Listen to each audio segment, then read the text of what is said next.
বলবো নাইলে ধর এইখানে তো এয়ারবিএনবি ব্যবসা শুরু করবো, মানে এক একটা দেখা যাচ্ছে এইসব রুম তোর $500-400 দিয়ে ভাড়া নিয়ে নেবো, নিয়ে ওইটা আর কি মাসে মাসে, কারণ ভাড়া চিপ এইখানে দেখা যায় যে $3000 মতো পড়ে, ওই 8000 বা 9000 রিঙ্গিট।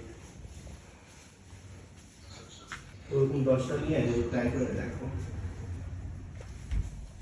একটু সাইড দিও। ও মালয়েশিয়াতে ক্রিপ্টো দিলাম।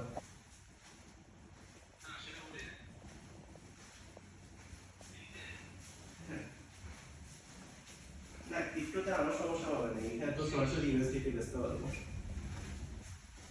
ওই কি বলে রিয়েলটরের সাথে কথা বলেছি ওই দিন, হ্যাঁ আমার বেসিক্যালি তো দুইটা প্যাথ হয়ে আসছে।